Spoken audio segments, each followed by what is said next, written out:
안녕하세요. 닥터유 유태호입니다. 오늘의 주제는 줄기세포로 늙지 않기입니다. 줄기세포 많이 들어보셨죠? 줄기세포를 주사를 맞기 위해서 일본 또는 중국으로 갔다가 오는 분들이 한 월 30명 정도 된다고 합니다. 대개는 한 1, 2개월에 한 번씩 맞는다고 하는데요. 한 번에 500만 원에서 한 1000만 원 든다고 해요. 그래서 어떤 분들은요, 연간 5천만 원에서 1000만 원. 그래서 몇 년 걸리면은 3억을 썼다. 이런 분들도 있다고 하시더라고요. 네, 이런 거는 전부 다요, 의사가 하는 건 아니고요. 이 줄기세포를 배양하는 회사에서 전부 다 주선을 합니다. 주선을 해서 이분들에 의해서 일본도 가고 중국도 가고, 그쪽 의료기관은 그냥 이분들이 가지고 온 줄기세포 액이 있어요. 그걸 갖다가 주사만 놔주는 그런 역할을 하는 거죠. 이 줄기세포 배양을 하는 회사는요, 이렇게 주장을 합니다. 이게 이제 줄기세포다 보니까 다 재생 능력이 있다. 그래서 자기 거를 빼서 자기한테 다시 넣어주면은, 그것이 혈관에다 넣어주면은 그것이 피부도 재생시키고 근육도 재생시키고, 그리고 지방도 재생시킨다. 그래서 노화를 방지를 하고, 특히 여성들한테는 피부 미용에 아주 효과적이다. 이렇게 주장을 하는 거죠. 이런 시술이요, 한국에서는 불법입니다. 그리고 아직 일본, 중국은 그렇진 않은데요. 일본, 중국에서도 이게 자꾸 문제가 되니까 이제는 이제 규제를 하겠다. 이런 움직임이 진행되고 있는 거죠. 줄기세포 많이 들어보셨을 텐데요. 제가 간단하게 이게 도대체 뭔지를 한번 정리해 보도록 하겠습니다. 지금 문제되는 줄기세포 주사는 이제 성체 줄기세포라고 합니다. 지금 제 몸에도 그렇고 이 강의를 듣는 여러분 몸에도 그렇고요. 줄기세포를 갖고 있어요. 성체 줄기세포를 갖고 있거든요. 그러니까 각 조직마다 있기는 있습니다. 근데 굉장히 적은 양, 미량으로 존재를 합니다. 그거를 채취를 해서 배양을 한 다음에 다시 자기한테 넣죠. 요걸 이제 자가 이식이라고 합니다. 이게 이제 성체 줄기세포고요. 또 제대혈 줄기세포라고 들어보셨죠? 그래서 태아의 탯줄에서 모아서 저장했다가 나중에 걔가 크면은 본인한테 주던지 아니면은 이제 이걸 모아서 다른 사람한테 주기도 합니다. 이건 이제 자기 것이 아닙니다. 네, 세 번째가 배아 줄기세포라고 하는 겁니다. 배아 줄기세포가 이제 많이 문제됐던 건데요. 네, 그래서 이제 이 배아, 그러니까 수정란에서 배아가 되고 그게 자라서 이제 태아가 되잖아요. 그 시기에 있는 줄기세포, 요걸 갖다가 배아 줄기세포라고 합니다. 근데 이 배아 줄기세포는요, 굉장히 복제력이 엄청나기 때문에 이게 암이 될 수도 있고 기형이 될 수도 있거든요. 그래서 치료용으로는 사용하지는 않습니다. 네 번째는요, 유도 만능 줄기세포라고 하는 겁니다. 이거는요, 조금 복잡하긴 해요. 네, 그래서 사실은 이제 태아 줄기세포인데 이게 이제 남의 거잖아요. 그래서 나한테서 채취한 체세포로부터 이 핵을 바꿉니다. 네, 내 체세포로. 그러니까 핵을 바꾸든지 아니면은 이 DNA를 바꾸는 거죠. 네, 그래서 배아 줄기세포인데 나의 특징을 갖는 배아 줄기세포가 되는 거죠. 네, 그래서 아직은 이제 연구 단계고요. 아직은 이제 치료용으로는 그렇게 사용되고 있지는 않습니다. 이런 줄기세포인데요. 줄기세포는 이제 능력이 뭐냐면은 자가 복제를 무한히 할 수 있습니다. 네, 우리가 이제 세균 같은 것이 자가 복제를 계속 하잖아요. 그런 거랑 비슷한 원리입니다. 자가 복제를 무한히 할 수 있고요. 두 번째는요, 분화 능력이라고 합니다. 그러니까 한 세포인데 자꾸 다른 기능을 하는 세포로 분화할 수 있는 거죠. 이걸 갖다가 분화 능력 이렇게 얘기를 합니다. 다른 세포로 분화할 수 있는 능력. 이 분화 능력이 이제 여러 단계가 있는데요. 그 첫 번째가 전능 줄기세포라는 건데요. 하나의 세포가 또는 몇 개의 세포가 한 개체로 이룰 정도가 되는 것. 네, 그게 이제 전능 줄기세포입니다. 그 밑에 단계가 만능 줄기세포입니다. 만능 줄기세포는 한 개체까지는 아니더라도 거의 모든 조직이 될 수 있는 세포, 이게 이제 만능 줄기세포고요. 세 번째가 다분화성 줄기세포입니다. 그래서 한 세포계에 있는 여러 세포를 만들 수 있는 줄기세포, 이게 이제 다분화성 줄기세포고요. 그 다음이 이분화성 주기세포, 그러니까 두 개만 될 수 있는 거죠. 마지막이 단일 분화성, 그러니까 복제만 하는데 하나만 되는 거죠. 이걸 이제 단위 분화성 줄기세포라고 합니다. 성체 줄기세포는요, 다 분화성 이하까지만 가능하고요. 배아 줄기세포는 만능 또는 전능 줄기세포도 가능한 게 배아 줄기세포입니다. 줄기세포의 이런 성질을 이용해서요, 이제 치료에 사용을 하는데요.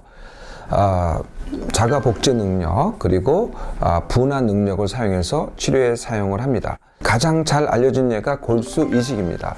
백혈병 환자한테 적용을 하는데요. 암세포를 다 죽인 다음에 그러면은 혈액을 아예 못 만들어내잖아요. 그럴 때 이제 골수 이식을 하는 겁니다. 그러면 골수 속에 줄기세포가 많이 들어있거든요. 그러면 남의 줄기세포를 갖다 이식해가지고 그것으로 하여금 혈구를 갖다가 다 만들어내게 하는 거죠. 이게요, 줄기세포 이전부터 이미 하고 있었습니다. 그런데 이제 거기서 줄기세포만 추출을 해가지고 더 치료에 이용을 하는 거죠. 그래서 백혈병에 사용할 수 있고요.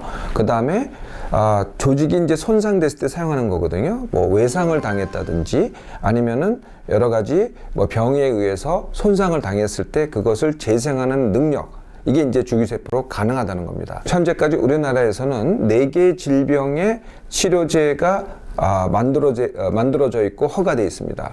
그 첫 번째가 심근경색, 심장병입니다. 두 번째가 연골재생, 그리고 세 번째가 크론시병, 네 번째가 루게릭병입니다. 그래서 뭐 심근경색은요, 거기에 맞는 줄기세포를 갖다 추출을 합니다. 그래서 그걸 배양을 한 다음에 어떻게 넣냐면은 그 심근에다가 직접 주입을 합니다. 그럼 거기서 그 줄기세포가 재생을 시키죠. 연골 재생도 마찬가지입니다. 그 연골에 적절한 줄기세포를 갖다 추출하고 배양하고, 그래서 그것을 연골에다가 직접 주입을 하죠. 네, 그러면은 연골이 어느 정도가 재생이 가능해집니다. 크론시병은 장에 염증이 생기는 병이거든요. 이것도 마찬가지입니다. 여기에 적절한 줄기세포를 추출, 그 다음에 배양을 해서 그 병변에다가 직접 주입을 하죠.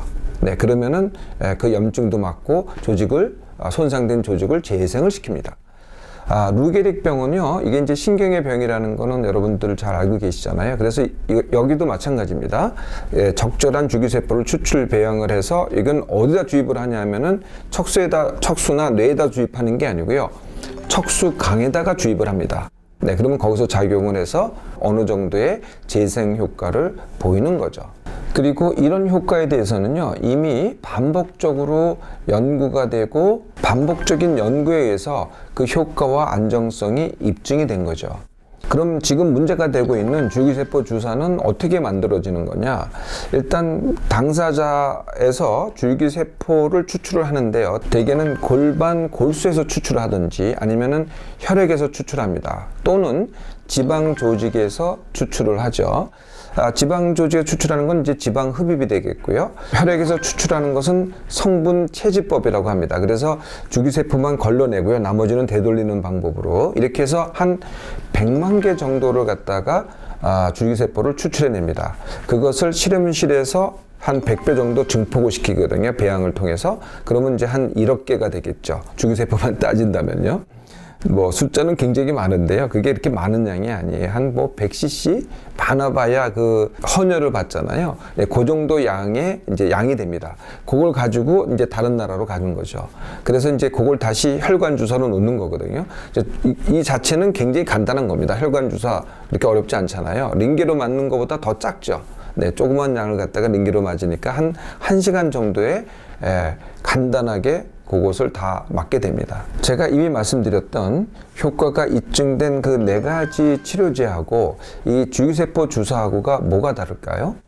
이 줄기세포 주사의 주장된 효과, 이거는 입증된 바가 전혀 없습니다. 네, 연구된 바도 없고 입증된 바도 없고, 두 번째는요, 그래서 그 효과와 안정성에 대해서는 알 수가 없다는 겁니다.